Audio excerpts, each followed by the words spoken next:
ಮೊದಲೇ ಸರಿ ಉಂಟು. ಅದಕ್ಕೆಲ್ಲ ಮೊದಲೇ ಹೇಳಿದೆ, ಮತ್ತೇನು ಸರಿಯಾಗಕ್ಕಿಲ್ಲ. ವಿಷಯ ಸರಿಯ. ವಿಷಯ ಏನು ಏನು ಏನು ತಾಗಿದ್ದೇನೆ? ಯಾರು ತಾಗಿದ್ದಲ್ಲ, ನೀವು ತಾಗಿದ್ದೇನು ಅಂತ ಕೇಳು. ಆದ್ರೆ ನಾನು ನಿಮ್ಮನ್ನು ಕಂಡದ್ದು ಆಶ್ಚರ್ಯ. ಒಮ್ಮೆಲೆ ಬಂದು ನನಗೆ ದಮ್ಮ ಅಂತ ದಮ್ ತಾಕಿದ್ರು ನೀವು. ದಮ್ಮ ಡುಮ್ಮ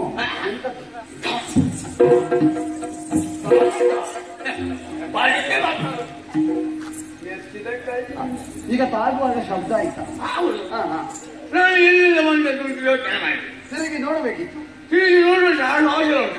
ನಾನು ಈಗ ಹೊಂಡಕ್ಕೆ ಬಿದ್ದು ನನ್ನನ್ನು ಎತ್ತುಕೊಳ್ಳುವುದು ಎಲ್ಲಿಗೆ? ಹೊಂಡಕ್ಕೆ ಬಿದ್ದು ಹೊಂಡಕ್ಕೆ ಬಿದ್ದ ನಂತರ ಎತ್ತಲಿಕ್ಕೆ ಸರ್ ಅವರೇನು ನಿಮಗೆ ನಿಮ್ಮ ಸಂತಾನದವರು ಇಲ್ವೋ ಯಾರು? ಅವರ ಹತ್ರ ಹೇಳಬೇಕು, ಎತ್ತಬೇಕು. ಈಗ ನನ್ನ ಸಂತಾನ ಮತ್ತೆ ನಮಗೆ ಕೆಲಸ, ನಾವೆಲ್ಲ ಅದನ್ನು ಮಾಡ್ಲಿಕ್ಕಿಲ್ಲ. ನೀವೇ ಯಾವುದು ಆಗಬೇಕು ಬೇಡ. ಇಲ್ಲಿವರೆಗೆ ಇಷ್ಟಕ್ಕೆ ಯಾರು ಓದಲಿಕ್ಕೆ ಸಾಧ್ಯವೇ? ಪುರುಷರ ಆಗಮನ ಕರೀರ ನಮ್ಮನ್ನು ನೋಡಿದ್ರೆ ಪುರುಷರಲ್ಲ ಪರಪುರುಷರು ಅಂತ ಅರ್ಥ ಮಾಡಿದ್ರು. ನೀವು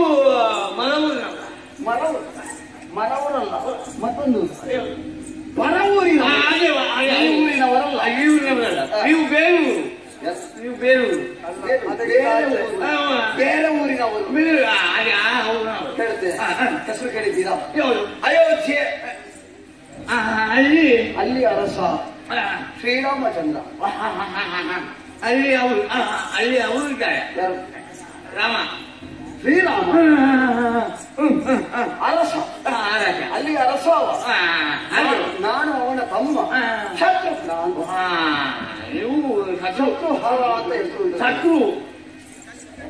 ಶತ್ರುಗಳಿಗೆ ಶತ್ರು. ನೀವು ಶತ್ರು. ಇವೇ ಶತ್ರು ಅಲ್ಲ, ಶತ್ರು. ಇರುವುದು ಶತ್ರುಘ್ನ ಬಹಳ ಕಷ್ಟ. ನೀನು ಸಾಕು ಹೆಸರು ಮಾಡಿ ಸರಿ ಮಾಡಿದ್ರೆ ಅದನ್ನು ಸರಿ ಮಾಡ್ಲಿಕ್ಕೆ ಹೋಗಬೇಕು. ಅದು ಹಾಗೆ ಈಗ ನನಗೆ ಸರಿ ಗೊತ್ತಿಲ್ಲ. ನನಗೆ ಇವೆ ಅವನ ಪರಿಚಯ, ಅವನಲ್ಲಿಕ್ಕೆ ಅವನಿಗೊಂದು ಹೆಸರು ದಮನ. ದಮನ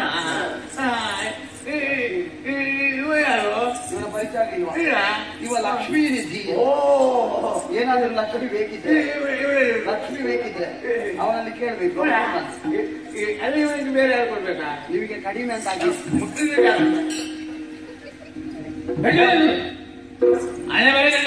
ಭಾಷೆ ಕಂಡವರು ನಾವು ಮುಟ್ಟುವುದಕ್ಕೊಂದು ಉಳಿದವರ ಹಾಗೆ ಆಲೋಚನೆ ಮಾಡಬೇಡಿ. ನಾವು ರಾಮ ಸೇವಕರು, ಗೊತ್ತಾಯ್ತಲ್ಲ? ನೀವು ರಾಮ ಸೇವಕರು. ಹೌದಾ? ನೀವು ರಾಮ ಸೇವಕರು ಅಂತ ಹೇಳಿ ನಿಮ್ಗೆ ಏನು ಬೇಕಾದ್ರೂ ಮಾಡ್ತೇನೆ. ಮಾತಾಡುತ್ತೆ. ಈಗ ನಾವು ಬಂದದ್ದು ಯಾಕಂದ್ರೆ ಜಾಗ ಪರಿಸರ ಅರ್ಥ ಆಯ್ತು. ಗೊತ್ತಿದೆ ನಾವು ಬಂದಿದ್ದೆ ಮಾಯಾನಗರ. ಹೌದಪ್ಪ. ಇಲ್ಲಿ ಅರಸಿ ಯಾರಂತ ಕೇಳಿ ತಿಳಿದುಕೊಂಡೇ ಬಂದಿದ್ದೇವೆ. ಈಗ ನಮ್ಮ ಅಮ್ಮನ ಎಲ್ಲ ಗೊತ್ತಾಗಿದೆ. ಅಯ್ಯೋ ಯಾಕೆ? ಕಾರಣ ಉಂಟು ಅದಕ್ಕೆ. ನಮ್ಮ ಅಶ್ವಮೇಧದ ಕುದುರೆ, ಆ ಕುದುರೆಯನ್ನು ಬಂಧಿಸಿದವರು ನೀವಿದ್ದೀರಿ. ನಾವು ಯಾವಾಗ ಕುದುರೆ ಬರ್ತೀವಿ ಕಾಯ್ತಾ ಆಯ್ಕೆ. ಯಾವ ಕುದುರೆ? ಯಾರು ಕುದುರೆ ಬರ್ತೀನಿ? ನಾವು ನಿಮ್ಮನ್ನು ಹೇಳಿದ್ದಲ್ಲ ಕುದುರೆ ಅಂತ. ನಮ್ಮಲ್ಲಿ ಪೂಜಿಸಿ ಬಿಟ್ಟಂತ ಕುದುರೆ ಅದು ಯಮುನಾ ನದಿಯಲ್ಲಿ ಮುಳುಗಿದ ಕುದುರೆಯನ್ನು ಅಪಹರಿಸಿದವರು ನೀವು. ನಾವು ಅಪಹರಿಸಿದ್ದಲ್ಲ. ಇದು ನಮ್ಮದಂತ ಈ ಪುರಕ್ಕೆ ಅಜ್ಜಾಗಿ ತಾನಾಗಿ ಬಂದದ್ದು. ಯಾರು ಹೇಳಿದ್ದು? ನಾವು ಕಲಿಸಿದ್ವಿ. ನೀರಿನೊಳಗೆ ಇಳಿದದನ್ನು ನಾವು ಯಾವುದು ನೀರಿನಲ್ಲಿ ಸಿಕ್ಕಿದನ್ನು ಯಾವುದಾದ್ರು ಬಿಡುವುದಿಲ್ಲ. ಅದು ನಮಗೆ ಸೇರಿ. ಆದ್ರಿಂದ ಬಂದದ್ದನ್ನು ನಾವು ಕಟ್ಟಿ ಹಾಕಿದ್ದು ಸರಿ. ಈಗ ಧರ್ಮಕ್ಕೆ ಸಿಕ್ಕಿದ್ದು ಎಲ್ಲ ನೀವು ಪಡೆದಕ್ಕೆ ಹೋದ್ರೆ ಮತ್ತೆ ಬೆಟ್ಟ ತಿನ್ನಕ್ಕಿಲ್ವಾ? ಈಗ ನಮ್ಮದೊಂದು ಅಭ್ಯಾಸ ಉಂಟು. ಏನು? ನಾವು ಕೇಳಿಕೊಂಡು ಯಾವುದನ್ನು ಪಡ್ಕೊಳ್ಳುವುದಿಲ್ಲ. ಧರ್ಮಕ್ಕೆ ಯಾರನ್ನು ಕೊಂಡು ಅದನ್ನು ಬಿಡುವ ಸಂಗತಿ ನಾವು ಧರ್ಮಕ್ಕೆ ಸಿಕ್ಕಿದ್ದನ್ನು ಬಿಡುವ ಜಾತಿ ಅಂತ ಗೊತ್ತುಂಟು ಅಂತ ಹೇಳಿ ನಾವಾಗಿ ಕೈಕಾಟುವುದಿಲ್ಲ, ಅದನ್ನು ಬಿಡುವುದಿಲ್ಲ. ಅವಳು ಈ ಸಲ ಹಾಗಲ್ಲ. ನಮ್ಮಲ್ಲಿ ಕೇರಳವನ್ನು ಕರ್ಕೊಂಡು ಹೋಗಿದ್ವಿ. ಹೌದು, ನಿಮ್ಮನ್ನು ಕೇಳುವುದು ನಮ್ಮಲ್ಲಿಗೆ ಬಂದ ಮೇಲೆ ನಾವು ಕೇರಳ ನಾವು ಬಂದದ್ದು. ನೀವೊಂದು ಮಾತು ಹೇಳಬೇಕು. ನಿನ್ನ ಯಜಮಾನಿ ಇದ್ದಾಳ, ಅವರಲ್ಲಿ ಹೇಳುವೆ ಕುದುರೆಯನ್ನು ಬಿಡಿಸಿಕೊಳ್ಳುವುದಕ್ಕಾಗಿ ರಾಮ ಸೇವಕರು ಬಂದಿದ್ದಾಳೆ ಅಂತ ಹೇಳಿ. ರಾಮ ಸೇವಕರು ಬಂದಿದ್ದಾರ? ಒಳ್ಳೆಯ ಮಾತಿನಿಂದ ಕಪ್ಪ ಕಾಣಿಕೆ ಸಮೇತ್ ನಿಮ್ಗೆ ಕಪ್ಪೆ ಯಾವ ಕಪ್ಪೆ? ನಾವು ನೀರಿನಲ್ಲಿ ವಾಸ ಮಾಡುವಂತ ಕಪ್ಪೆಯನ್ನು ಕೇಳಿದಲ್ಲ. ಕಪ್ಪ, ಕಾಣಿಕೆ, ಕಾಣಿಕೆ ಅದನ್ನೆಲ್ಲ ಕೊಡಬೇಕು. ಎಲ್ಲಿಯಾದ್ರೂ ವಿರೋಧಿಸುವುದಕ್ಕೆ ಮುಂದಾದ್ರೆ ಯುದ್ಧಕ್ಕೆ ಸಿದ್ಧವಾಗಬೇಕು. ನೀವು ನಿಮ್ಮಲ್ಲಿ ಬರ್ಗುಂಟು, ನಿಮ್ಮಲ್ಲಿ ಬರ್ಗು ಹೇಳ್ಬೇಕು. ನಾವು ಸಾಮಾನ್ಯ ಭಾವಿಸಬೇಡ, ನಾವು ಶಕ್ತಿಗಾರರಿಗೆ ನೋಡುವಾಗಲೇ ಗೊತ್ತಾಗ್ತಾ ಉಂಟು. ನಾವು ಯಾರು? ನಾವು ಶಕ್ತಿಗಳು ಬಂದಿದ್ದಾರ? 2-3 ದಿವಸ ಇರಲಿಲ್ಲ ಅಂತ ನೀವು ಹೇಳಿದ ಅಲ್ಲಿ ಇಲ್ಲಿ ಜಾತ್ರೆ. ನಾವು ಶಕ್ತಿಗಾರ. ಹೌದು, ನಮ್ಮಲ್ಲಿ ಬರ್ಗುಂಟು. ಹಾಗೆ ನಿಮ್ಮಲ್ಲಿ ಸಾಮರ್ಥ್ಯ ಹುಡುಕಿದ್ರೆ ನಿಮ್ಮಲ್ಲಿ ಯುದ್ಧ ಮಾಡು. ನಾನು ಚೆನ್ನಾಗಿಲ್ಲ ಅಲ್ಲಿದ್ದಾರೆ ವಿಷಯ ತಿಳಿಸಿ. ಹೋಗಿ ಹೇಳಬೇಕು. ಆಯ್ತು, ಹೇಳಬೇಕು. ನಾನು ಅಲ್ಲಿ ವಿಷಯ ತಿಳಿಸಿ ಬರುವ ತನಕ ನೀವು ಇಲ್ಲಿಗೆ ಕದಲಬಾರದು. ನೀವು ಕದಲಿದ್ರೆ ನಮ್ಗೆ ಬೇಡ್ಕೊಂಡು ಹೋಗಬಾರ್ದು ಅಂತ. ಹೋಗಬಾರ್ದು. ಸುಮ್ಮನೆ ಅಲ್ಲ, ನಾವು ಬಂದ ಮೇಲೆ ಸಿಕ್ಕದೆ ಹೋಗುದಿಲ್ಲ, ಗೊತ್ತಾಯ್ತಲ್ಲ. ಕಡಿಮೆ ಆಗುವ ಶಿಕ್ಷಣ ನಿಮಗೆ ಹೆಚ್ಚಿಸಬಾರ್ದು. ಅದೇ ಪಡ್ಕೊಳ್ಳುವುದು ನಾವಲ್ವಾ? ಕೊಡುವುದು ನಾವಲ್ವಾ? ನೀವು ಕೊಡುವುದಿದ್ರು ನಮಗೆ ಎಷ್ಟು ಕೊಡ್ಬೇಕು? ಹೋದ್ರೆ ಕೇಳಿ ಆದ್ರೆ ಪಡ್ಕೊಳ್ತೇವೆ. ನಮ್ಗೆ ಎಷ್ಟು ಕೊಡ್ಬೇಕು ನಮಗೆ ನೋಡುವ ಹೋಗಿ ಹೇಳುವಾಗ ಅಲ್ವಾ?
ಮಾಯಾಪುರಕ್ಕೆ ಯಾರು ಅಂತ ತಿಳಿದಿದ್ದೀರಿ, ಹಾಗೆಂದುಕೊಳ್ಳಬಹುದು.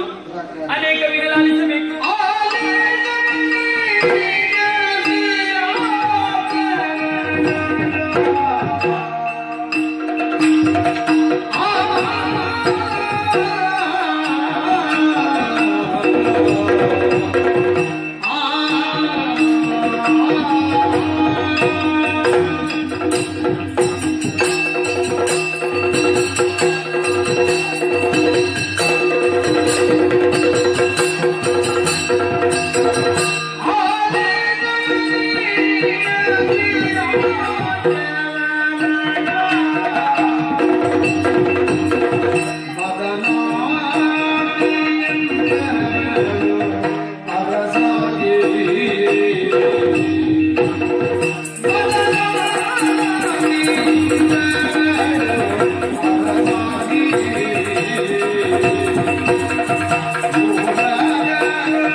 ನಮೋ ನಮಃ.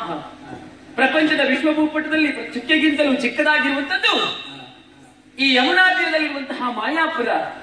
ಆದರೂ ವಿಶ್ವವಿಖ್ಯಾತಿಯನ್ನು ಪಡೆದಿದೆ ಅಂತ ಹೇಳಿದ್ರೆ ತಪ್ಪಾಗಲಿಕ್ಕಿಲ್ಲ.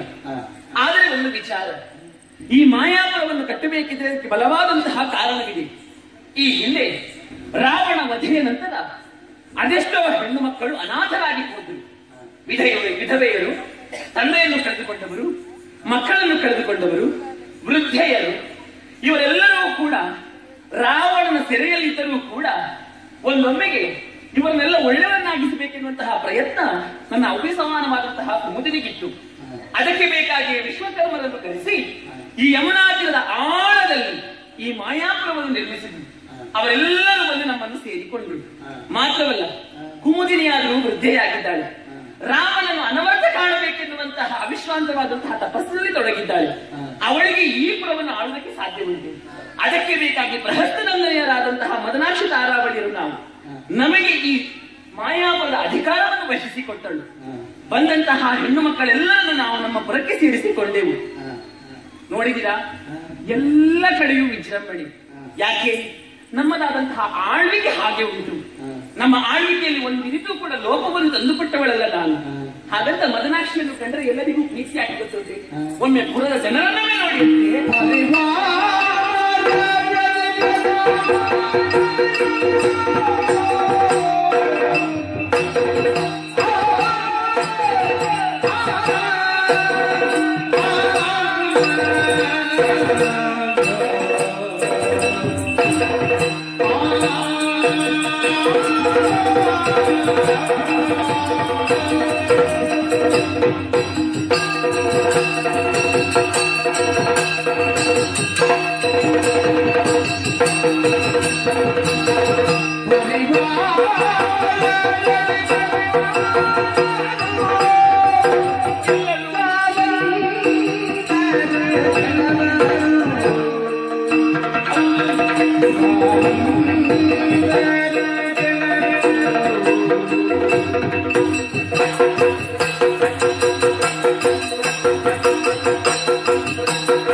ಆದ್ದರಿಂದ ಯಾತುದಾನವರು ಎನ್ನುವ ಹಾಗೆ ರಕ್ಕಸರಿಗೊಂದು ಹೆಸರುಂಟು. ಯಾವತ್ತೂ ಮಾಯಾವಿಗಳು ಎನ್ನುವ ಹಾಗೆ ನಾವು ಕೂಡ ಮಾಯಾವಿಗಳನ್ನ ಆ ವಿದ್ಯೆಯನ್ನು ಕಲಿತವರು. ಆದರೆ ಒಂದು ವಿಚಾರ, ಅನಗತ್ಯವಾಗಿ ಅದನ್ನು ಉಪಯೋಗಿಸಿದವರು ನಾವಲ್ಲ. ಯಾವುದಾದ್ರೂ ಒಳ್ಳೆಯ ಕೆಲಸವಿದ್ದರೆ ನಾವು ಅದನ್ನು ಉಪಯೋಗಿಸುತ್ತೇವೆ. ಇಂದಿನವರೆಗೆ ಈ ಮದನಾಕ್ಷಿ ಬದುಕಿದ್ದಾಳೆ ಎನ್ನುವುದಿದ್ದರೆ ಅದಕ್ಕೆ ಅರ್ಥವೇನು ಗೊತ್ತೇ? ಒಂದಲ್ಲ ಒಂದು ದಿವಸ ಪ್ರಭು ಶ್ರೀರಾಮಚಂದ್ರನನ್ನು ಕಾಣುತ್ತೇನೆ, ಅವನ ದರ್ಶನವಾಗಿ ನನಗೆ ಆಗುತ್ತದೆ ಎನ್ನುವಂತಹ ಆ ಒಂದು ದೃಷ್ಟಿಯಿಂದ ಅಲ್ವೇ ಇಲ್ಲಿ ಇರುವಂತಹ ಎಲ್ಲಾ ಪರಿವಾರದಲ್ಲಿರುವಂತಹ ಪ್ರಜೆಗಳು, ಪುರಜನರು, ಸಾಮಂತರು ಎಲ್ಲರೂ ಕೂಡ ಹೆಣ್ಣು ಮಕ್ಕಳು. ಯಾರು ಕೂಡ ಪುರುಷರು ಈ ನಮ್ಮ ಮಾಯಾಪುರದಲ್ಲಿ ಇಲ್ಲ. ಆದ್ರಿಂದ ನಮಗೆ ಆಳ್ವಿಕೆ ಮಾಡುವುದಕ್ಕೆ ಕಷ್ಟ ಇಲ್ಲ. ಯಾಕೆ ಹೇಳಿ? ಹೆಣ್ಣು ಮಕ್ಕಳು ಸ್ವಲ್ಪ ಹೇಳಿದ ಹಾಗೆ ಕೇಳ್ತಾರೆ, ಗಂಡು ಮಕ್ಕಳು ಹೇಳಿದ್ದನ್ನು ಕೇಳುವುದಿಲ್ಲ. ಹಾಗಾಗಿ ನಮ್ಮದಾದಂತಹ ಈ ಶ್ರೀರಾಜ್ಯ ವಿಶ್ವವಿಖ್ಯಾತಿಯನ್ನು ಪಡೆದಿದೆ ಎಂದಾದರೆ ನಮ್ಮದಾದಂತಹ ಅಧಿಕಾರದಲ್ಲಿಯೂ ಕೂಡ ಒಂದೆಣಿತು ಲೋಪದೋಷಗಳಿಲ್ಲ, ಯಾವುದೇ ಕಪ್ಪು ಚುಕ್ಕೆಗಳು ನಮಗಿಲ್ಲ ಎನ್ನುವ ಹಾಗೆ ಕುಮುದಿನಿಯ ಆಶ್ರಯದಂತೆ, ಕುಮುದಿನಿಯ ನಡವಳಿಕೆಯಂತೆ ಅವಳದ್ದಾದಂತಹ ಉಪದೇಶವನ್ನೆಲ್ಲವನ್ನು ತಿಳಿದುಕೊಂಡು ನಾವು ಈ ಶ್ರೀರಾಜ್ಯವನ್ನು ಆಳಿಕೊಂಡು ಬರ್ತಾ ಇದ್ದೇವೆ. ಹಾಗಾಗಿ ಹಿರಿಯರ ಮಾತು ನಮಗೆ ವೇದವಾಕ್ಯ. ತಪಸ್ಸಿನಲ್ಲಿ ತೊಡಗಿದ್ದಾಳೆ, ಅವಳಿಗೂ ಶ್ರೀರಾಮಚಂದ್ರನನ್ನು ಕಾಣಬೇಕು, ನನಗೂ ಶ್ರೀರಾಮಚಂದ್ರನನ್ನು ಕಾಣಬೇಕು, ನಮ್ಮಲ್ಲಿರುವಂತಹ ಪ್ರಜೆಗಳಿಗೆಲ್ಲರಿಗೂ ಕೂಡ ಶ್ರೀರಾಮಚಂದ್ರ ಪ್ರಭುವನ್ನು ಕಾಣಬೇಕು. ಹಾಗಾದ್ರೆ ಹೇಗೆ ಕಾಣುವುದು? ನಮಗೆ ಹೋಗ್ಲಿಕ್ಕೆ ಆಗುತ್ತದೆ? ಖಂಡಿತವಾಗಲಿಲ್ಲ. ನಮ್ಮಲ್ಲಿ ತೋಳುಬಲ ಉಂಟು, ರಾಕ್ಷಸರ ತೋಳುಬಲ ಉಂಟು. ಹಾಗಂತ ಹೇಳಿ ತಲೆಗಟ್ಟಿ ಉಂಟಂತ ಹೇಳಿ ತಲೆಯನ್ನು ಬಂಡೆಗೆ ಚಚ್ಚಿಕೊಳ್ಳುವುದಕ್ಕೆ ಸಾಧ್ಯವಿಲ್ಲ. ಅದಕ್ಕೊಂದು ಉಪಾಯ ಮೂಡಿ ಬಂದಿದೆ. ಯಜ್ಞವಂತೆ, ಅಶ್ವಮೇಧ ಯಾಗವಂತೆ, ತುರಗವನ್ನು ಬಿಟ್ಟಿದ್ದಾರಂತೆ. ಬಂದಂತಹ ತುರಗ ನಮ್ಮ ಶ್ರೀರಾಜ್ಯವನ್ನು ಬಂದು ಸೇರಿದೆ. ಬಂದವರು ಯಾರಂತ ಗೊತ್ತಿಲ್ಲ ನನಗೆ, ಇನ್ನು ವಿಚಾರ ಬರಬಹುದು. ಆದರೆ ಬಂದಂತಹ ತುರಗವನ್ನು ಕಟ್ಟಿ ಹಾಕಿದೆ. ಮುಂದೆ ಏನು ವಿಚಾರ ನೋಡೋಣ.